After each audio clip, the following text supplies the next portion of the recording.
Добрый день, мы из Украины, и я рад вас приветствовать на своем канале. И хочу начать сегодняшнее видео с слов благодарности за те теплые слова и пожелания, которые прозвучали в мой адрес. Спасибо вам всем большое.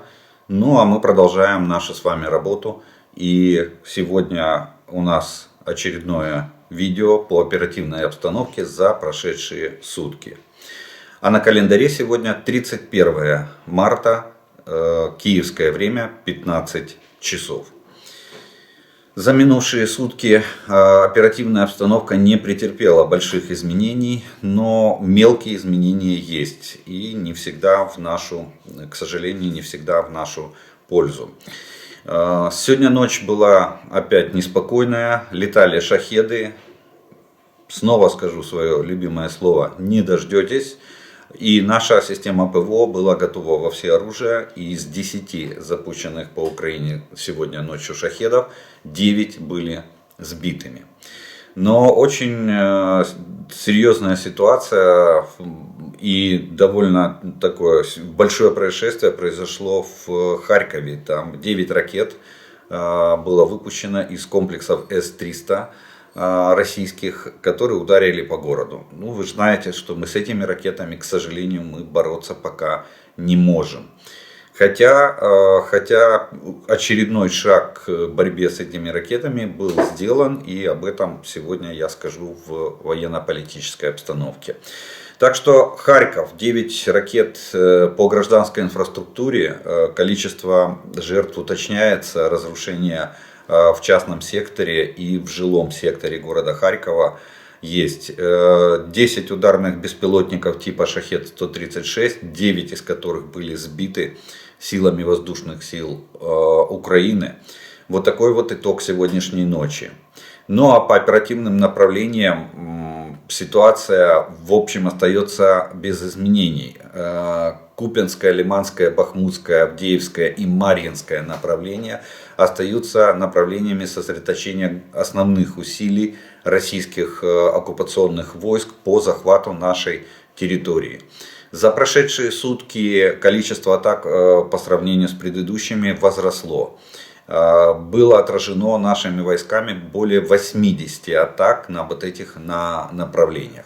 Самые ожесточенные бои ведутся: это Белогоровка Луганской области, это Бахмут, это Авдеевка и Марьинка. Вот возле этих населенных пунктов и в них самих идут самые ожесточенные бои. Если мы говорим про север нашей страны, Волынское, Полесское направление, там все без изменений. На территории Белоруссии продолжаются учения, которые продлятся до 4 апреля, совместно российско-белорусские учения. Плюс Северское и Слобожанское направление, здесь тоже обстановка без изменений. Российская Федерация продолжает обстреливать нашу территорию, наносить нам урон. За прошедшие сутки пострадала Сумская, Черниговская и 15 населенных пунктов Харьковской области от обстрелов российской артиллерии в различной интенсивности и различного типа. На линии фронта Купянское, Лиманское направление противник вел безуспешные наступательные действия, но здесь работает наша артиллерия. Вот, кстати, там задавали вопрос по поводу, где же наши хаймарсы животворящие. Вот вам применение.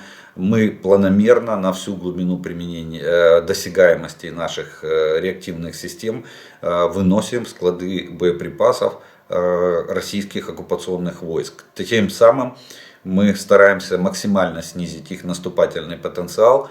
Мы не даем им возможности сосредотачивать в больших количествах близко к линии фронта боеприпасы, и они вынуждены возить их малыми партиями. Соответственно, работа российской артиллерии резко ослабляется там, где мы это применяем. Линия фронта на Купянском и Лиманском направлениях не изменилась. Бои продолжаются. Бахмут. Ну вот здесь самая сложная ситуация, и она самая тяжелая. Противник, 22 атаки было отбито только в самом городе Бахмуте. Противник бьет атакует с трех сторон и фактически пытается выдавливать нас из самого города. С севера, с востока и с юга. С юга самое больное направление, и здесь противник имеет частичный успех. Они перешли реку Бахмутку и продвигаются вдоль реки на север, пытаясь нас оттеснить, полностью оттеснить от реки Бахмутки. Также появилось видео, что они на Артемовском заводе шампанских вин обосновали, наемники вагнеровцы обосновали там целую военную базу. И оттуда, в принципе, с этой базы, там у них и госпиталь, там у них и склад, там у них и штаб. Я так понимаю, что судя по тому, что появилось видео в российских средствах массовой информации, как всегда, российские журналисты, надо отдать им должное, они засвечивают периодически важные объекты. Я так понимаю, что в ближайшее время можно ждать туда прилетов, наших прилетов по этой Артемовской, по этой базе на заводе шампанских вин. Все показали, где что расположено, так что я думаю, что в ближайшее время мы отреагируем на этот. В самом городе продолжаются ожесточенные уличные бои, и это улица Центральная, это улица, точнее район Аллеи Роз, ну и в центре это улица Першина. В районе, в направлении районной городской администрации, или точнее район государственной администрации. Вот такая на остальных флангах западнее Бахмута, на северном выступе и на южном выступе ситуация стабильная, тяжелая, стабильная, и там продвижение войск противника не зафиксировано. Марьинка и Авдеевка, здесь идут ожесточенные бои. Опять же, наша артиллерия работает, и как только начинает работать наша артиллерия, наступательный потенциал резко падает у противника во многих местах. И в общем изменений линии фронта не зафиксировано. Все атаки противника провалились. Плюс еще активизация нашей артиллерии тоже резко снизила или изменила планы по атакам наших позиций со стороны российских оккупационных войск. Шахтерское направление, Херсонское и Запорожское можно в принципе объединить в одно. Здесь идут позиционные бои, здесь обмен огневыми и артиллерийскими ударами. Здесь изменений линии фронта нет. Здесь обстановка стабильная, тяжелая, стабильная, но контролируемая со стороны вооруженных сил Украины. Если в общем делать вывод за прошедшие сутки, то можно отметить, что существенных изменений не зафиксировано, за исключением Бахмута. Там противник имел частичный успех, я уже сказал, на юге самого города, в южных районах города. Также противник пытается давить возле Авдеевки, Марьинки и Угледара, успеха не имеет. И в Бахмуте они организовали, я бы так сказал, постоянный штурм. За счет ротации личного состава они подвезли, видимо, свежие резервы, и, соответственно, штурмовые действия российских войск в самом городе не прекращаются. Плюс они начали усиление подразделений вагнеровцев регулярными частями российской армии. Туда переброшены десантники, туда перебрасываются другие части из остатков тех, которые еще укомплектованы кадровыми военными, не мобилизованы, именно кадровыми военными. Поэтому ситуация в Бахмуте остается очень и очень тяжелая. Вот такие вот военные действия произошли за прошедшие сутки на всех оперативных направлениях и на линии фронта от Харькова до Херсона. Ну и на этом как бы военные новости мы заканчиваем и переходим к военно-политическим новостям. Сегодня их скопилось довольно много, есть среди них заслуживающие внимания, а именно начать военно-политический блок я бы хотел указ Путина. Очередной указ о весеннем призыве. Видите, у них призыв осенний прошел, сейчас весенний призыв. Они набирают 147 тысяч согласно указа, и набор этих военнослужащих, это срочники, не путайте с мобилизованными, это совсем другая, это пацаны по 18, кто достиг 18-летнего возраста, вот их сейчас заберут в армию. Это срочники, и набор будет происходить с 1 по 15 апреля, сокращен. Кстати, очень удивила дата, потому что предыдущие два призыва, особенно весенний призыв прошлого года, был провален, и они на 2 недели увеличили срок призыва для того, чтобы набрать необходимое количество призывников. И призывников тогда было меньше, там было 100 с чем-то, 120 там, по-моему, до 130 тысяч. Здесь почти 150 без 3000 и всего 2 недели. Это те срочники, которые будут проходить службу в пунктах постоянной дислокации. Их сейчас на линии фронта мы не встречаем. В начальном периоде они были весной прошлого года, потом они исчезли, потому что начался там социальное возмущение, а Путин этого очень боится. Он их убрал с фронта, но тем не менее, через несколько месяцев, вот сейчас те, кто призывался осенью, их прессуют командиры в плане: давай, вы же уже теперь опытные солдаты и имеете право, полгода прошло, имеете право подписания контракта. Контракт, как только они подписываются, вот тогда, да, тогда сразу они появляются в Украине в качестве пушечного мяса. Вот такая вот же история. Ну и количество призыва, видите, увеличилось. Я так думаю, что это связано с тем, что они хотят развернуть армию. До конца года, кстати, хотят развернуть армию до 1,5 миллиона человек. Так что примерно 1 500 000 они хотят вооруженные силы. Соответственно, 147 тысяч они набирают в призыв на действительно военную службу срочников. Далее, МАГАТЭ посетила Рафаэль Гросси, посетил второй раз уже после начала массированного вооруженного вторжения российских войск в Украину, второй раз посетил Запорожскую атомную электростанцию. Ну, как-то вообще непонятно, он констатировал, что ее нельзя защитить. Что это значит? Что ее не защитить. Вроде бы там увеличилось количество войск. Понятно, что российское командование в этот раз даже не скрывало, есть фотографии уже, они выставили, стоит техника, они ее уже не прячут, как в начале войны. Техника стоит на территории станции, прямо непосредственно возле энергоблоков, на всех площадках.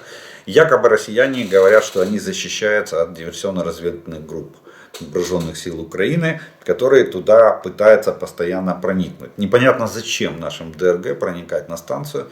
Мы не рискуем такими делами, мы не шантажируем мир ядерными угрозами, как это делает Российская Федерация, поэтому нашим ДРГ там делать нечего. Но Россия, видите, усиливает свое военное присутствие на этой станции. Я так понял, что визит был безрезультатный, то есть то, что просил президент Зеленский перед визитом Рафаэля Гросси поспособствовать демилитаризации станции, Запорожской атомной станции, передаче ее под контроль Украины, этого ничего не произошло. Он приехал, констатировал присутствие российских войск, увеличение их количества, и на этом визит завершился. Далее, ну что ж, надо уже официально, наверное, поздравить Финляндию с вступлением в НАТО, потому как финский парламент принял соответствующий закон о вступлении, и вчера, в четверг, турецкий парламент проголосовал за присоединение Финляндии к Североатлантическому альянсу. За было 276 голосов. То есть большинством голосов парламент Турции ратифицировал вступление Финляндии в НАТО. Браво, Путин. 1200, там даже точную цифру привели, там 1200, по-моему, 87,8 километра границы с НАТО получила Российская Федерация. Теперь Санкт-Петербург или Ленинград находятся на острие атаки, то есть непосредственной близости с границами НАТО. И Балтийское море становится внутренним морем НАТО, Североатлантического блока. Со всех сторон страны НАТО. Так что за что боролись, на то, в принципе, как говорится, и напоролись. Далее, Соединенные Штаты, Бриджит Бринк встретилась с нашим главой СБУ, Службы безопасности Украины, Василием Малюком, и сделала заявление, что Соединенные Штаты сделают все возможное для того, чтобы помочь Украине выиграть в войне. Видите, как меняется риторика. Если раньше говорили помочь Украине выстоять в этой войне, то теперь выиграть в этой войне. Так что это такое важное заявление, которое разбивает все мифы Российской Федерации о том, что Запад якобы все меньше поддерживает Украину. А встреча с главой спецслужбы достаточно четкий сигнал россиянам. Я так понимаю, что она познакомилась, потому что он только вновь назначенный. И посол добавила, что США готовы оказать все необходимое содействие, чтобы улучшить возможности Службы безопасности Украины для эффективной защиты страны.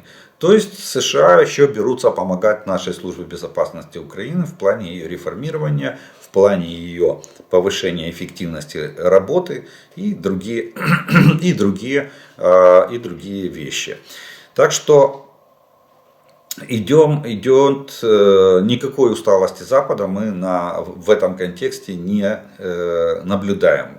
И опять скажу россиянам или московитам, которые воюют против нас, не дождетесь. Видите, даже СБУ наши берут на буксир для того, чтобы помочь ему сорганизоваться и стать более эффективной спецслужбой по защите нашей страны. Ну а в России, как всегда, охота на ведьм. И, видимо, спецслужбы Российской Федерации, не имея успехов в Украине и неся здесь огромные потери в своей агентурной сети и в ее резидентах, решили преподнести Путину такой себе своеобразный подарок. Они обвинили американского журналиста издания Wall Street Journal Эвана Гершковича в шпионаже в пользу Соединенных Штатов Америки.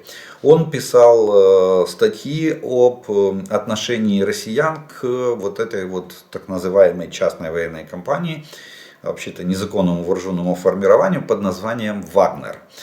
Был задержан ФСБ, и ФСБ ему выдвинуло обвинение в шпионаже в пользу США. Сейчас Wall Street Journal требует от России освободить своего журналиста и решительно отрицает какие-либо обвинения, что он не занимался шпионажем, он выполнял свою профессиональную деятельность в плане того, что писал статьи о вагнеровцах. Государственный департамент Соединенных Штатов уже отреагировал на эту новость и призвал граждан США немедленно покинуть Российскую Федерацию. Кто еще там остается, из-за ареста журналиста. То есть также США подчеркнули, что стремятся оказать всю возможную поддержку задержанному. Но вот такие заявления Госдепа говорят о том, что Соединенные Штаты призывают своих граждан покинуть немедленно Россию в связи с тем, что они не могут гарантировать им безопасность на территории России. Вот такая вот Российская Федерация стала опасной страной для пребывания, в частности, американцев. Далее у нас МиГи, первые 4 самолета, помните, да, 2 дня назад мы получили от Словакии. Сегодня эти МиГи в нашем небе защищают наше воздушное пространство. По некоторым данным, по открытой печати, эти МиГи выполняют боевые задачи в районе города Харькова. Ну, я так понимаю, что для нашей авиации все воздушное пространство нашей страны является местом выполнения боевой задачи по защите нашего неба. Так что как бы я не привязывался бы для самолета, для таких машин, которые могут летать на сверхзвуковых скоростях. Это Харьков, Полтава, Сумы, Чернигов, Днепр, Запорожье, Одесса, не имеет значения. Они сегодня здесь, завтра там. Они в нашем небе везде, будем так говорить. Кстати, все опасения и все пропагандистские заявления, особенно пропагандистские заявления со стороны России, что нам передают старый металлолом, не подтвердились или не оправдались. Словацкие истребители прошли модернизацию в 2000-х годах. На них установили электронику западного производства, систему навигации, заменили мониторы в кабине пилота более современными. То есть эти самолеты могут применять в том числе и весь спектр западного вооружения, ракеты класса воздух-воздух и ракеты класса воздух-земля. Так что и остальные машины, там будет еще 9 машин, всего 13 должны не передать, и остальные машины тоже модернизированы и адаптированы к натовским образцам вооружений. Интересное заявление сделала наша разведка. Это очень хорошая тенденция, это уже не первое такое заявление, и оно звучит уже не первый раз в этом году. Дело в том, что Главное управление разведки Украины, Министерство обороны Украины говорит о том, что некоторые представители российской элиты выходят на контакт с нашей страной и просят для себя гарантии безопасности. То есть готовы продавать военную тайну, как в анекдоте, да? Купите у нас военную тайну, только дайте нам гарантии безопасности, что нас не тронут. Поэтому это очень хорошая тенденция. Это говорит о том, что в стане противника крики и паника, как поется в одной известной песне. Вот. Признак того, что они прекрасно понимают, к чему ведет Путин Россию, и они ищут пути отхода, запасные аэродромы. Даже по некоторым заявлениям некоторых политологов и политтехнологов, то как бы очень богатые люди даже спрашивают, где есть в России бункеры, которые можно быстро либо переоборудовать, либо готовые для того, чтобы укрыться. Непонятно, зачем бункеры и зачем укрываться, потому как насколько я понимаю, никто бомбить российские города не собирается. Военные объекты вполне возможно. А вот как бы гражданские объекты, так как это делает Российская Федерация, то здесь 100% нет. Ну и вот новость, та, которую я вам сказал по поводу еще одного шага в защиту нашего воздушного пространства от российских ракет, особенно тех, баллистических ракет, которые у нас пока еще проблематично и сбивать. Группа украинских военных, 65 человек, завершила свое обучение на системах ПВО Patriot на базе Форт Сили в штате Оклахома. Об этом сообщил Пентагон. И эти наши военнослужащие убыли уже из США в Европу, где они, я так понимаю, присоединятся к остальным нашим военным, которые проходят обучение в Европейском центре подготовки, и уже примут систему Patriot, и вместе с ними прибудут в Украину. Так что, я думаю, это вопрос ближайшей недели. Приемка, и в первой половине апреля они заступят на боевое дежурство на территории Украины уже на новых комплексах.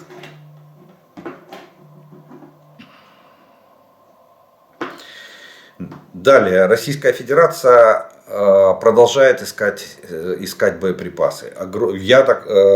Склады истощаются, бешеный вот этот расход, особенно летний расход боеприпасов, сильно подкосил российские запасы боеприпасов, а промышленность даже не покрывает и пятой части той потребности, которая сегодня нужна фронту.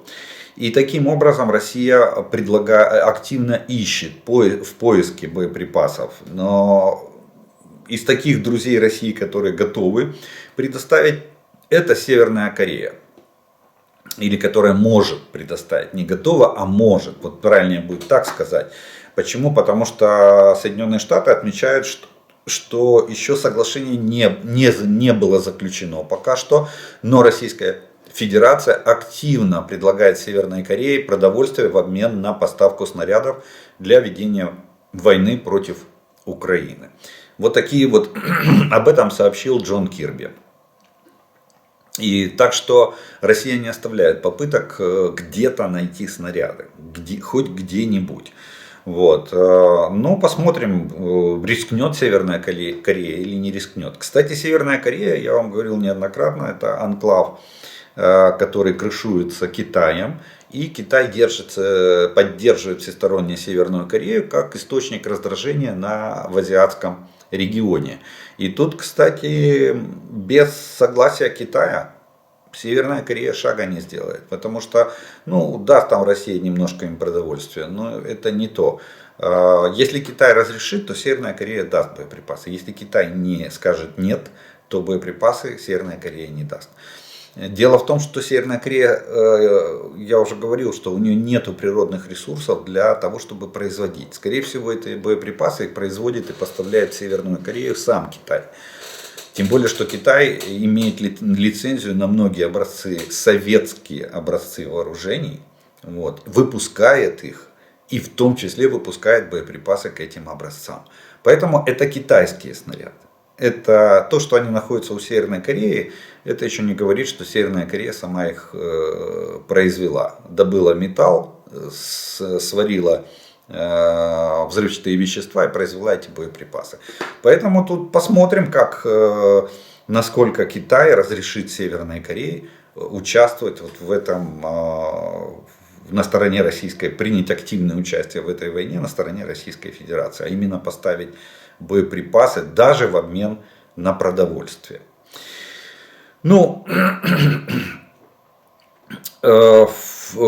Вишенкой на торте сегодня хочу сообщение из Соединенных Штатов. Это то, что экс-президенту США Дональду Трампу официально в следующую пятницу, предъявят обвинение в совершении уголовного преступления. Впервые в истории Соединенных Штатов будут судить бывшего лидера государства. Будет суд, будет разбирательство в суде. Ему предъявляется обвинение, то, что он выплаты совершил порноактрисе Сторми Дэниелс. Порноактриса, она получила там по разным источникам около $100 000, написала расписку за то, чтобы она хранила в тайне их роман. Что у них был роман, были отношения какие-то. Но самое интересное, пока что пресса не опубликовала, следственные органы не дали для прессы полного текста обвинения. Поэтому только известно, что дело будет касаться выплат 2016 года. Именно этой порноактрисе. Там спецслужбы, точнее не спецслужбы, а юристы в Соединенных Штатах нашли возможность, чтобы, несмотря на то, что она написала расписку, нашли возможность, как можно обойти эту расписку, чтобы она не понесла наказание и дала показания в суде о том, что она эти деньги получила и за что она получила эти деньги. В этом будет суть разбирательства. Но в любом случае суд состоится. Обвинения вручат и суд состоится. Даже Дональд Трамп в этом случае уже посетовал на то, что он не верит в справедливый американский суд в Нью-Йорке. Он не верит, что в Нью-Йорке это будет все происходить, Нью-Йоркский суд. Странно слышать от бывшего президента Соединенных Штатов, что он не верит в справедливость американского суда. Так что такая сегодня новость, вишенка на торте. Ну и в завершении хочу сегодня годовщина. Видите, у нас вот в эти печальные даты начинают, год прошел, как мы воюем, 401 день войны. И мы уже проводим саммит по случаю деоккупации Бучи. Ровно год назад наши войска освободили Бучу, и мир содрогнулся от тех ужасов, которые совершают российские военные на территории Украины. Приехали премьер-министры Словакии, Словении и Хорватии в Украину для участия в этом саммите по случаю деоккупации населенного пункта Буча. Я вам скажу, что просто Буча стала одним из первых, и она стала притчей во языцах, символом. Но такая Буча у нас в каждом населенном пункте. Мы это прекрасно понимаем. Мы знаем, что они вытворяли там и в Харьковской области, в городах, что они вытворяли в Херсонской области, там, где мы освободили территорию, что они вытворяли в оккупированных городах Киевской, Сумской и Черниговской областей. Так что зверства со стороны российских военных, они очевидны, и это иногда даже не укладывается в здравом смысле. То есть в логике здравомыслящего человека это очень тяжело уложить. Зачем и почему такие зверства? Хотя они начинали войну с фразой на устах «освободим братский народ». Вот такие вот они, российские освободители. Ну что ж, на этом мы с вами первую часть нашего видео закончим. Я по традиции делаю паузу. У вас есть время, те, кто еще не подписан, подписаться на мой канал. Поставить, не забудьте включить уведомления, чтобы вам приходили о появлении новых видео на моем канале, и вы смотрели их в оригинале. Вот. Те, кто подписан, не забудьте и пришел посмотреть и смотрит это видео, поставьте, пожалуйста, лайк, для того, чтобы это видео могли увидеть как можно больше людей. Ну и через некоторое время мы с вами продолжим.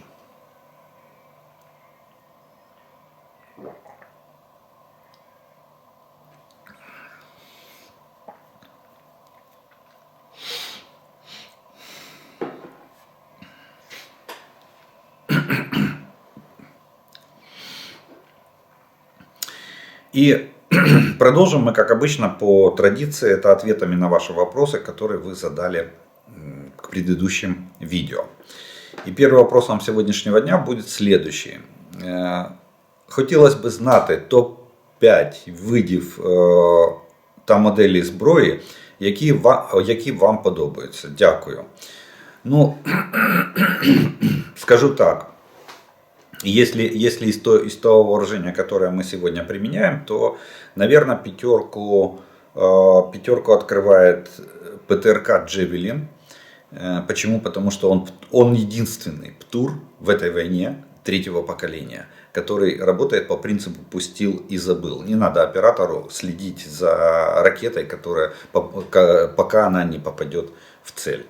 Второй — это, наверное, Альха, наш снаряд к реактивной системе залпового огня. Почему Альха? Потому что у нее все-таки дальность 110 километров. То, что ее очень мало, и мы не успели ее произвести в необходимых количествах, не умаляет ее тактико-технические характеристики. Высокоточный боеприпас с дальностью пуска 110 километров. Сегодня он бы очень пригодился, но за неимением онного мы довольствуемся Хаймарс. Она стала у нас основной системой, но тем не менее Альха меня впечатляет намного больше. Далее противокорабельный ракетный комплекс «Нептун». Это наш, то же самое, он себя показал в бою. Тоже его отсутствие и то, что мы так отнеслись, не успели, опять же, или не захотели, тут трудно сказать, будем так, не произвели до начала войны в необходимых количествах. Сегодня, если бы у нас было достаточное количество и Альхи, и Нептуна ракет, и снарядов к Альха и ракет к комплексу Нептун, то, наверное, бы уже речь о Черноморском флоте не шла бы, мы бы его перетопили весь. И, соответственно, ход боевых действий развивался бы совсем по-другому, потому что 110 километров это очень хорошая дальность для...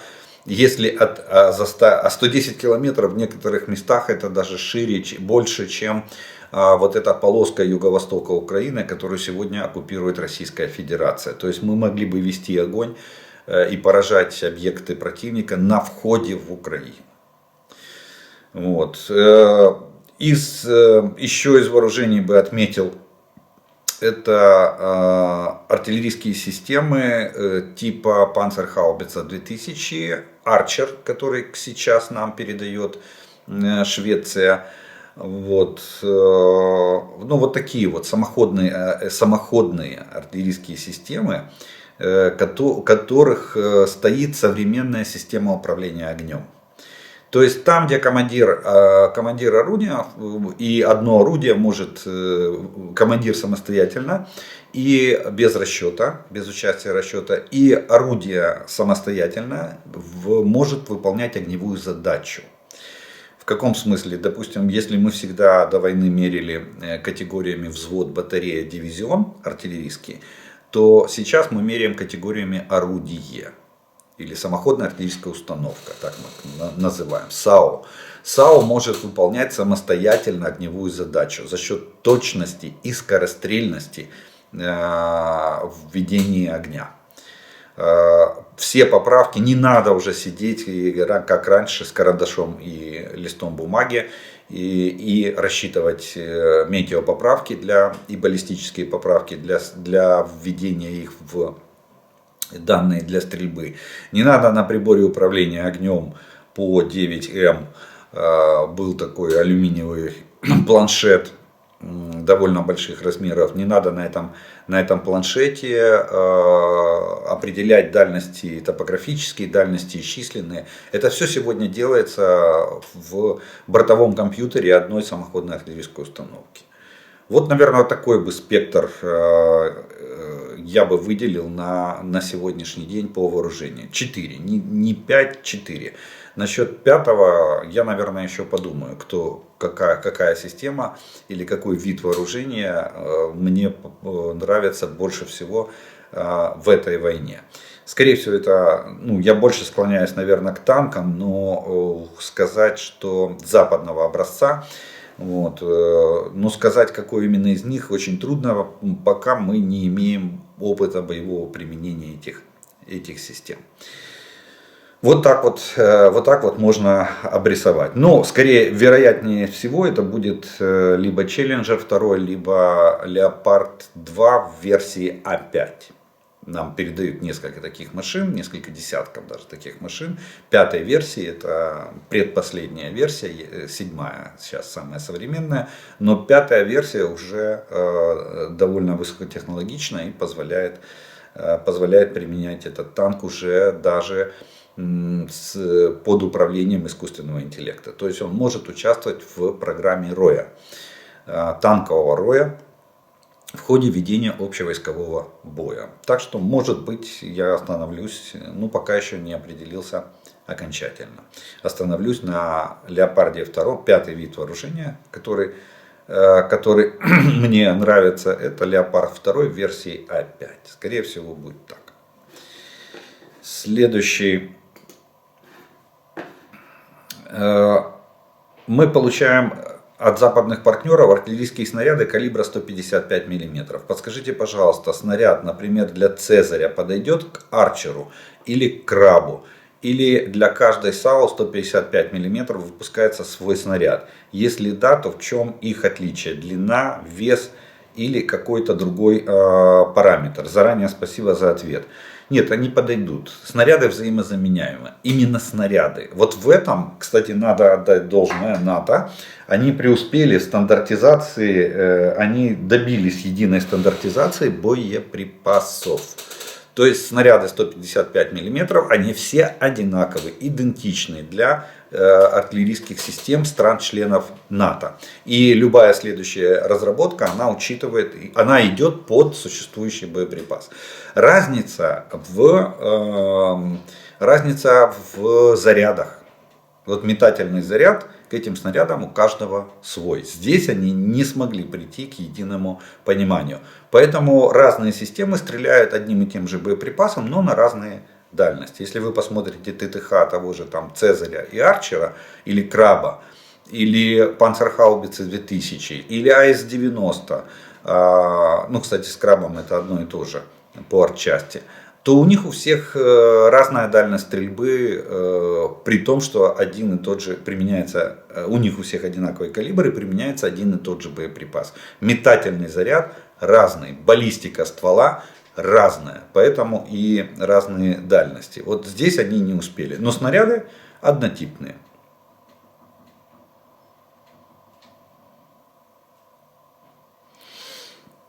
Добрый день. Есть один вопрос. На днях все смеялись с той новости, что был замечен эшелон с танками Т-55. Если честно, то мне наоборот стало немного страшно.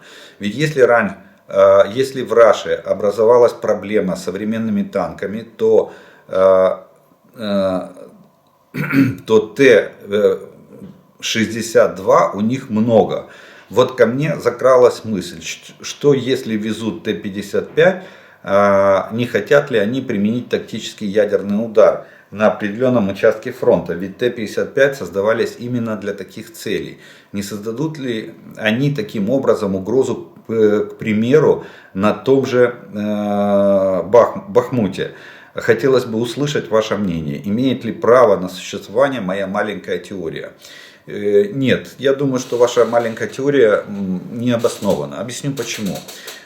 Дело в том, что Т-55 стал первым серийным танком, на котором была применена система противоатомной защиты. Первым серийным танком. Сегодня система ПАЗ противоатомной защиты присутствует на всех бронемашинах. На всех. Начиная от боевой дозорно-разведывательной машины, заканчивая любым танком. На современных танках ПАЗ стоит. На современных БМП ПАЗ стоит. Но почему-то никто не говорит, что они же предназначены для ведения боевых действий в условиях применения ядерного оружия. Они начинали с этого. А просто 55-ка, она была первая. И это бросается людям в глаза. И все думают, что раз Т-55, значит все. Завтра применят ядерное оружие. Нет. Если бы хотели применить ядерное оружие тактическое, уже давно применили. Посмотрите, они уже 3 месяца штурмуют Бахмут. Но не применяют. И думаю, что не применят. Сегодня риторика вот этих российских консервов, скрытых пропагандистов, якобы оппозиционных даже иногда, маркетологов, извините, не маркетологов, политологов, политтехнологов, они все перебросились на то, что вот то ядерное оружие, которое Путин грозится разместить в Белоруссии, что оно не про нашу душу, что оно для Польши и стран Балтии. То есть стран Восточной Европы, даже шире они берут. Они уже разворачивают ИПСО, что Путин либо сожжет НАТО в ядерной войне, либо, как они говорят, мы конвенциальную войну проигрываем НАТО, а вот ядерную войну мы 100% выигрываем НАТО. Но по нам даже не рассматривают. Сегодня уже риторика такая, что Украина это же сфера влияния России, и все-таки Путин мечта его никуда не делать, захватить Украину полностью. Вот. Поэтому если наносить ядерный удар, то надо по Восточной Европе. Заодно это будет типа буферная зона между Россией и остатками Европы в виде радиоактивно зараженной местности, на которой ничего нельзя будет ни делать, ни там выращивать, ни жить и так далее. Но правда, тактическое ядерное оружие не может нанести такой большой след. Вот. И соответственно, так что видите, даже риторика применения ядерного оружия, ядерный шантаж России уже переориентирован с Украины на Восточную Европу. Следующая будет Западная Европа, вот, но Соединенным Штатам они как бы угрожали всегда. Вот. Так что я не думаю, что... и еще про Т-55 скажу так. Дело в том, что Т-55, их выпущено там 8,5 тысяч танков было всего. Дело в том, что у Т-55 стоит 100-миллиметровая нарезная пушка Д-10. К ним снарядов немерено. Вот скорее всего, может быть, они и 55-ки достают из-за того, что 100-миллиметровая нарезная пушка довольно хорошая по характеристикам. Фактически они их могут использовать как артиллерию. С нарезной пушкой огневая мощь танка довольно большая. Плюс вы же не забывайте, что Т-55 не имеет никакой автоматики. Там 4 человека экипаж. Четвертый это заряжающий, который бросает снаряды, точнее и снаряды, да, из боеукладки кидает на лоток заряжания и досылает их в ствол. Вот. То есть это фактически может быть использовано в качестве артиллерийских средств в ближнем бою. Вот. Или, допустим, стрельба этих Т-55 из закрытых огневых позиций, использование их как САУ. Ну, точность при этом будет хромать, конечно же, из-за того, что управлять огнем с таких машин довольно будет все-таки проблематично. Но не связывайте Т-55, точно вам говорю, не связывайте появление 55-ок, если они появятся еще у нас здесь на фронте. Ну, раз везут, значит должны появиться. Если висит ружье, то оно должно что? Выстрелить, правильно? Вот. Не связывайте их вот именно с применением. Потому что у них самая слабая, самая первая версия системы противоатомной защиты. Современные боевые машины имеют намного лучшую систему противоатомной защиты. Добрый вечер. Подскажите, пожалуйста, можно ли с вертолета произвести выстрел со Стингера и Джевелина, соответственно, по воздушной или наземной цели? Ну, практически нет. Невозможно. Теоретически это в боевиках могут там, открыв дверь вертолета, засандалить. Дело в том, что пуск сзади вылетает пламя, двигатель, реактивный двигатель, который применяется в ракете Стингера или в ракете Джевелина, он создаст очаг пожара в самом вертолете. Поэтому с вертолета таким никто не будет стрелять. Даже, смотрите, даже когда ставят пулеметы на турели, боковые турели, то эту турель выносят. Она крепится таким образом, что в основном пулемет находится за пределами кабины. Особенно, чтобы гильзы летели не в кабину. Понимаете? Поэтому произвести вот эти выстрелы теоретически практически невозможно. Да, в кинофильмах, в боевиках показывают, как крутые парни, вскинув там Джевелин на плечо или там Стингер, и с вертолета стреляют в воздушную или в наземную цель. Вот. Во-первых, надо зафиксироваться. Это вертолет должен зависнуть на месте для того, чтобы прицелиться и захватить цель. Что Стингер, что Джевелин, у них есть определенное время для захвата цели. А в движении он цель не захватит. Вот. Плюс вибрация на самом вертолете. Плюс, еще раз повторюсь, пламя, которое может вызвать при пуске, может вызвать пожар на борту вертолета. Тем более это замкнутое пространство, вертолет, кабина вертолета, и все могут просто получить контузию. Даже те, до кого не достанет там языки пламени. Поэтому нет. В России вроде стремится к перемирию, а с другой стороны, одним из условий Путин выдвигает заведомо неприемлемое условие, что инфраструктура Украины будет восстанавливаться за средства Запада, Европы и США. Как это понимать? Спасибо за информацию. Смотрите, да, нет, тут я не слышал такого, что они за средства Запада, они хотят, чтобы восстанавливать. Путин хочет застолбить за собой территорию. Ему надо перемирие по двум причинам. Первое, это чтобы не потерпеть поражение.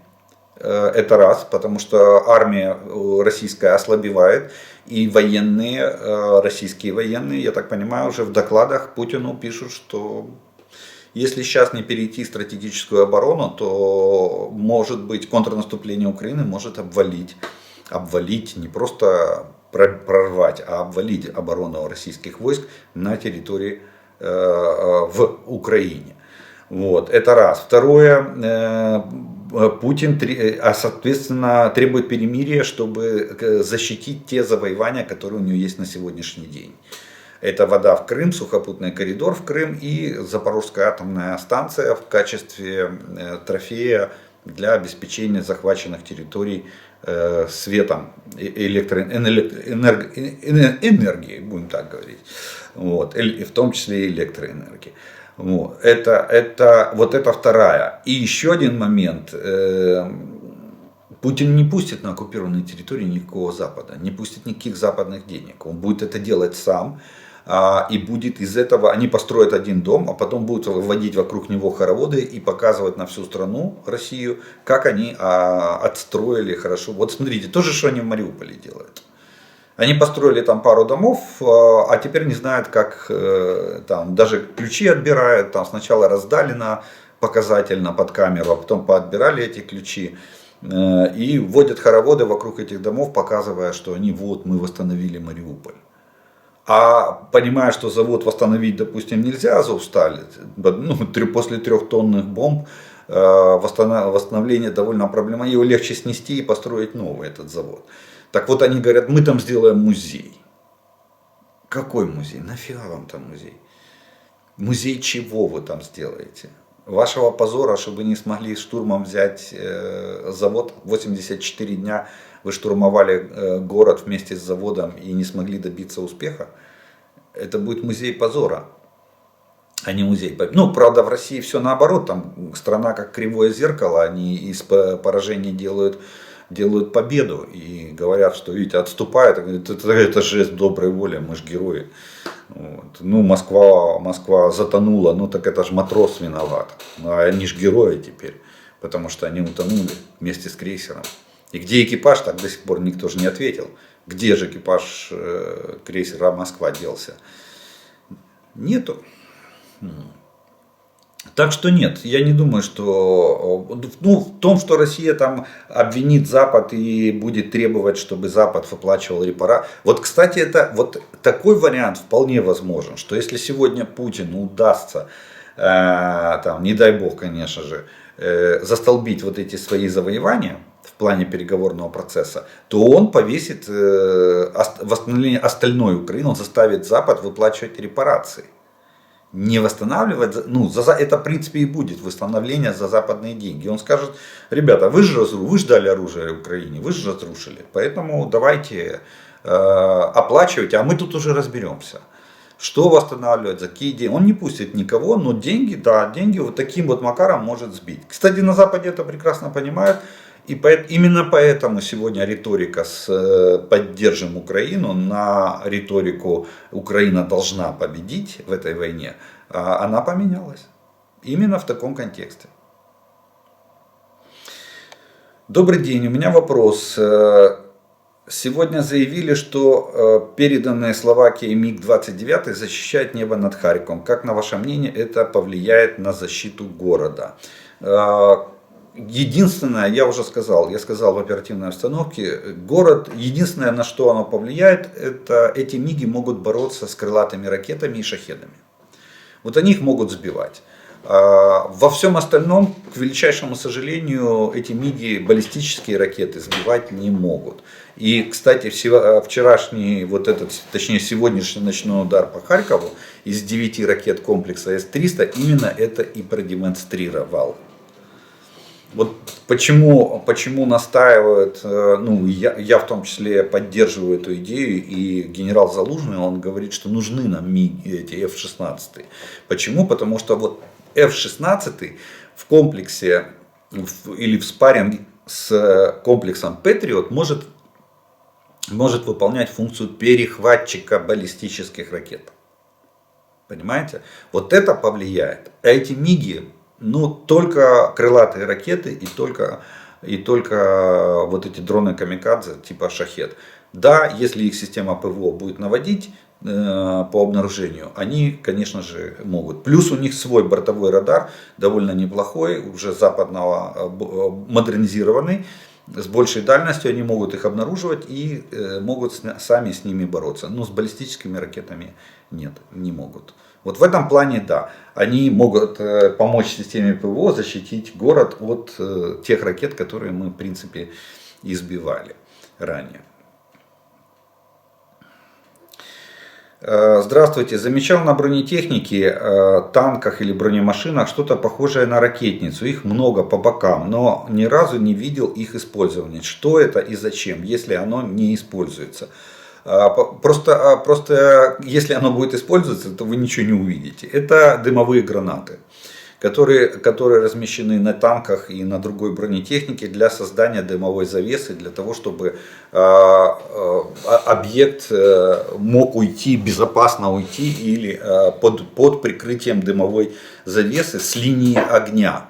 Если, например, применяются управляемые снаряды, то танк отстреливает там 1-2 гранаты, соответственно, они создают дымовую завесу, и он может быстро поменять позицию, и противник не увидит маневр танка. Танк сменит позицию и будет уже вести огонь с другого места или находиться в безопасном месте. Это дымовые гранаты. Вот. Так что я видел только учебное видео, где они применяются в боевой обстановке. Обычно это в боевой обстановке, там вряд ли кто-то будет снимать, когда летят пули, осколки и все остальное, идет бой реальный, то вряд ли кто-то будет снимать. Но это средство маскировки танка. 27 апреля вроде как Путин собирается ехать к Эрдогану. Ваше мнение, как отреагирует Турция? Я думаю, что Турция сделает все, чтобы этот визит не состоялся. Почему? Потому что этот визит ставит Турцию в еще более тяжелое положение, чем она есть сейчас. Я думаю, что вообще до выборов, 14 мая выборы президента и выборы парламента Турции, там два в одном будет происходить одновременно. И для Эрдогана на сегодняшний день архиважная задача выиграть эти выборы. Ему сейчас Путин абсолютно, как банный лист. Он не нужен ему. Почему? Потому что Путин идет ко дну. На Путина выписан международный ордер на его арест как военного преступника. И если Эрдоган его примет, это поставит Турцию вне правового поля международного. Получится, что Турция не уважает международное право. Понимаете? Это первый момент. И второй момент, неизвестно, как отреагирует турецкое общество. Это может ударить по рейтингу Эрдогана. Вы думаете, он накануне выборов, за 2 недели до выборов, Эрдоган рискнет своим рейтингом и примет Путина? Думаю, что нет. Я думаю, что турецкие власти сделают все, чтобы до выборов точно этот визит не состоялся. А уже после выборов там посмотрим, как Турция себя поведет. У нее довольно... для Эрдогану сначала надо выиграть выборы. И у него, кстати, ситуация очень, я бы сказал, такая шаткая. Рейтинг скачет, но он скачет на грани. Потому что оппозиция все-таки объединяется, и там, да, у них кандидат там не самый лучший, но тем не менее, даже курды пообещали проголосовать за этого оппозиционного кандидата. У Эрдогана очень шаткое положение, очень сложное. И ему еще проблемы, путинские проблемы ему абсолютно не нужны. Во всяком случае до выборов. А после выборов посмотрим. Так что я не думаю, что этот визит может состояться. Даже телефонный разговор под огромным вопросом. Вряд ли Эрдоган поднимет трубку и начнет с Путиным обсуждать какие-то проблемы. Это все может ударить по его рейтингу. Поэтому, а Путин понимает, что Эрдоган это его может быть последняя надежда попробовать договориться с нами. Или с Западом. Даже не столько с нами, сколько с Западом, чтобы начать переговорный процесс. Ему надо крайне быстро остановить войну, потому что российская армия тает, как мороженое на солнце. Я имею в виду в своих боевых потенциалах. Да, они еще сохраняют наступательную способность, да, они еще на 4 направлениях, там, точнее на 4 участках. Они там нам еще пьют кровь, но они не могут сегодня даже тот же Бахмут взять. Штурм продолжается, сколько Северодонецк быстрее взяли, чем они берут Бахмут. То есть, а что такое Северодонецк? Это был какой огромный город. Вместе с Лисичанском. А Бахмут, это, да, он довольно большой, но это даже не в сравнении с Северодонецком. Так что, я думаю, что этого визита, ну, до 14 мая 100% не будет. А после 14 мая он уже может Путину не понадобиться.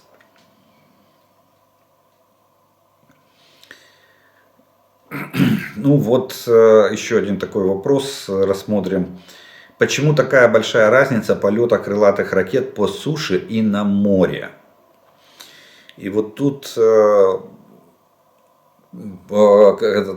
комментарий к вашему, вам написали ответ. Я его зачитаю, потому что практически тут добавить даже нечего. Видно, человек очень разбирается в этих вопросах. Я просто зачитаю этот ответ, и вы поймете, почему такая разница в дальности.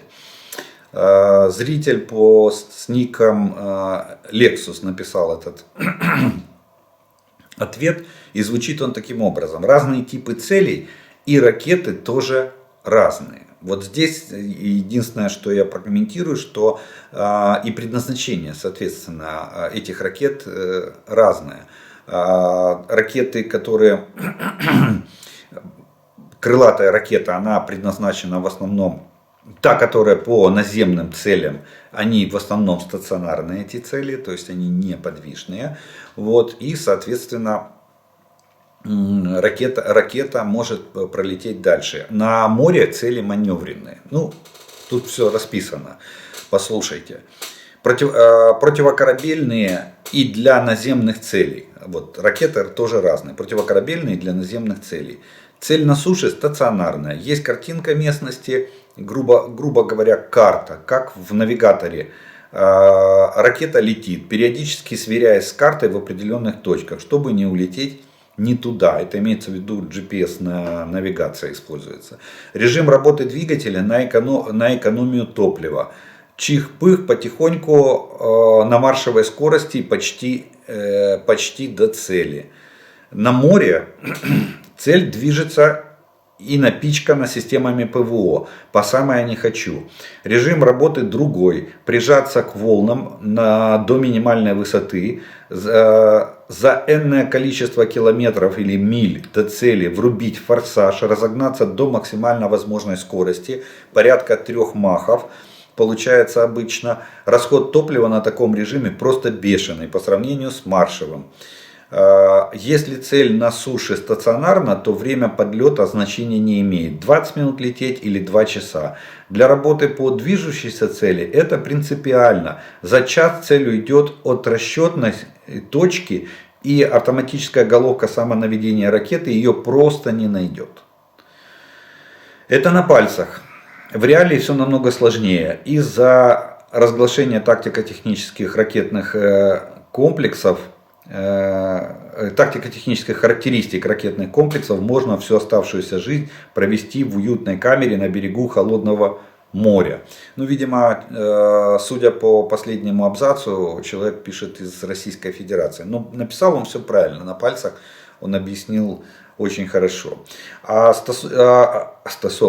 Относительно тактико-технических характеристик ракет, то существует много. Та же Википедия, открываете, и там, как правило, выкладывают все основные, за исключением там, эту бортовую схему электрическую, только еще не печатают в интернете. Ну, хотя, если постараться, то, я думаю, можно найти. А так, там ракета разложена до последнего винтика. И все расписано, какие у нее характеристики, возможности и так далее. Ну вот в этом-то и вся разница ракет, применяемых по надводным целям, и ракет, применяемых по целям на суше.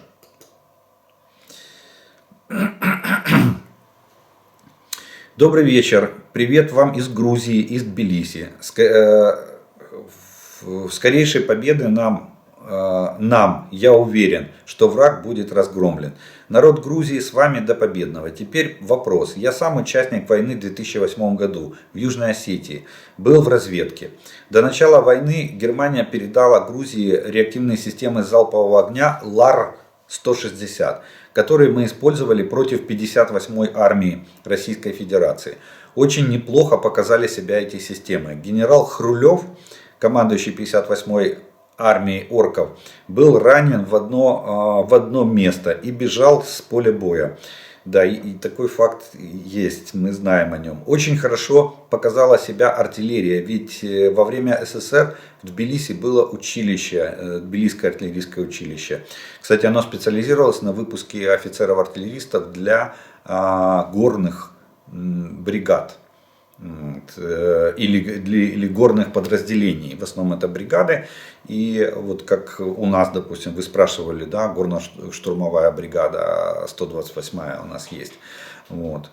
Так вот, Тбилиси, там, да, училище. Удалось... Вот и артиллеристы у нас вроде бы неплохие. Да, своя школа была артиллерийская.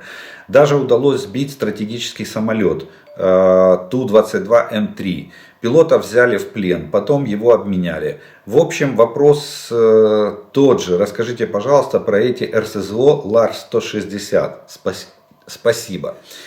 Смотрите, мне, кстати, очень немножко удивило. Дело в том, что система ЛАР-160 это израильская система, реактивная система залпового огня. Калибром 160 мм, пакетного заряжания. В пакете находится 36 направляющих калибра 160 мм. Дальность стрельбы этой системы минимальная 7-8 км, максимальная 45 км. Вот. Но она может, сама система артиллерийская может устанавливаться на абсолютно разные типы тягачей. То есть база у них может быть любая. Вот, ну, допустим, пусковая установка может быть смонтирована на шасси гусеничного транспортера М548. Да, в Грузии появились машины на базе шасси Mercedes немецкого. Вот. Видимо, Израиль дал, там размещается просто сама артчасть. И вот эта вот артчасть, их характеристики основные я ее указал. 18 секунд залп, то есть каждые полсекунды сходит ракета. И пакет вместе с направляющей. Кстати, пакетов может быть аж 4 варианта. Может быть 18, 26, 36 или 50 направляющих в этом пакете.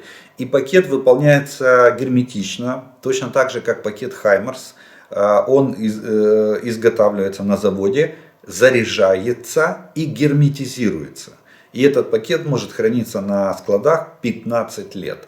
Дают производители гарантию на герметичность этого пакета. Транспортно-заряжающая машина подходит к пусковой, переставляет пакет, как Хаймерс, и установка готова. У Азербайджана есть эти системы. Кстати, у Азербайджана на колесной базе эти системы. И Азербайджан применял эти системы в ходе 44-дневной войны по освобождению своих территорий. Вот. Ну вот, видите, Грузия 4 единицы получила в январе 2008 года от Германии. Я думаю, это была оформлена как очередная покупка, потому что война состоялась в августе 2008 года. То есть за 8 месяцев до войны Германия передала 4 единицы этих систем в Грузии. Хотя, еще раз повторюсь, система израильская. Разрабатывалась она израильской компанией и находится на вооружении армии Израиля. Самое большое количество единиц. Ну что ж, на этом мы с вами и вторую часть, точнее, нашего видео закончим. И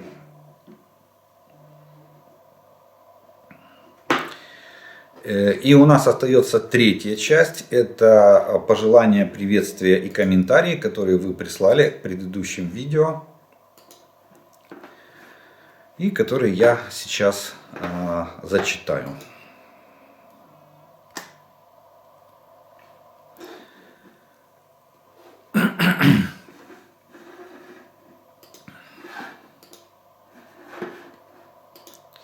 Секундочку.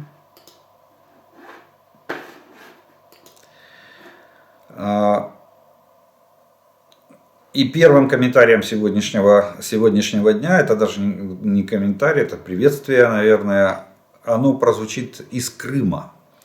Олег, спасибо за видео. Крым, Севастополь, Балаклава. Так что вот крымчане рядом с нами.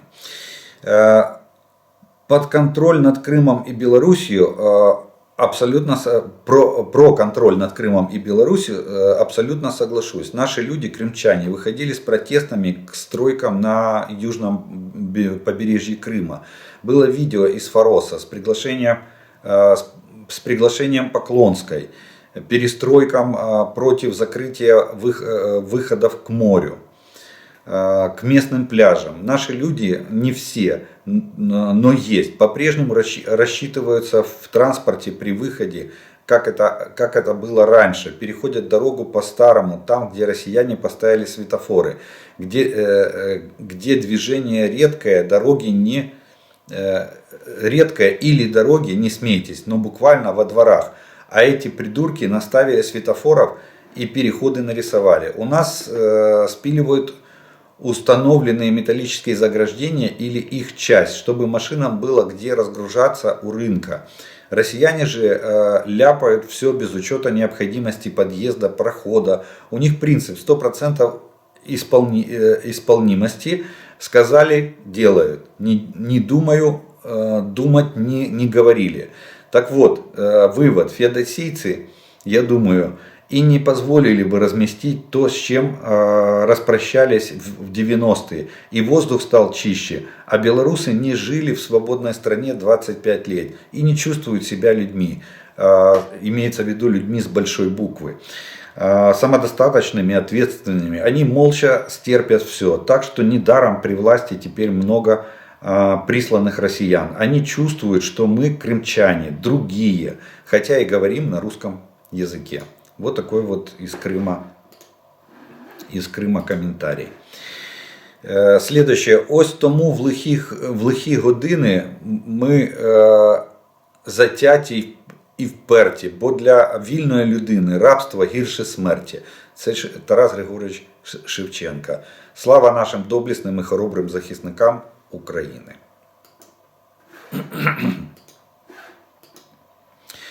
Вітаю з Чикаго. Нарешті їду в Київ. Лише тиждень залишився. Дякую за вашу роботу.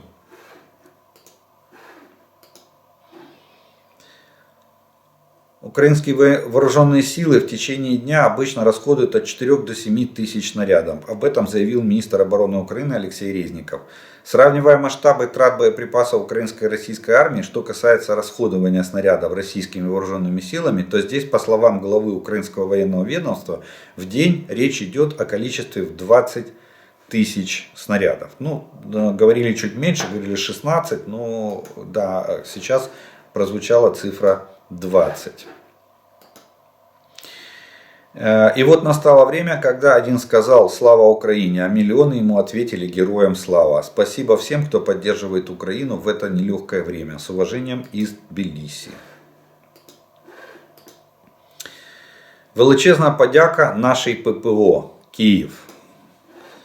Да, работает наше ППО.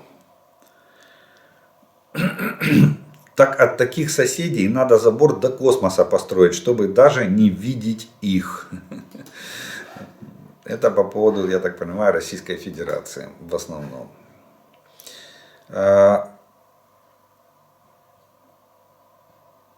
Спасибо вам. Скорейшей победы вам, украинцы. Литва. Ну что ж, вот такие вот комментарии сегодня тоже прозвучат. На этом мы третью часть с вами заканчиваем. И в общем, наше видео подходит к концу по оперативной обстановке за прошедшие сутки. Я благодарю вас за ваше время, за ваше внимание, что вы досмотрели до этого момента. Кстати, очень приятно было, что все досматривают видео до конца. Когда я предупредил, что 30 марта видео не будет. Вот, единицы, кто начал писать и спрашивать, что случилось, почему нет очередного видео по оперативной обстановке. Мне очень приятно, что вы смотрите мои видео полностью.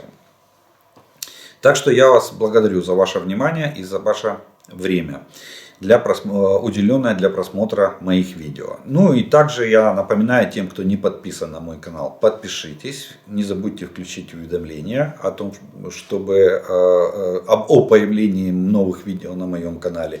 Смотрите их на моем канале в оригинале. Вот, тогда не будет возникать никаких вопросов и расхождений. Вот, также не забудьте поставить, все, кто посмотрел это видео, не забудьте поставить лайк, тогда его увидит как можно большее количество людей. Ну и слова благодарности спонсорам и тем, кто поддерживает мой канал. Спасибо вам за поддержку. Ну а ми з вами продовжуємо вірити в Збройні Сили України. Перемога наша, слава Україні!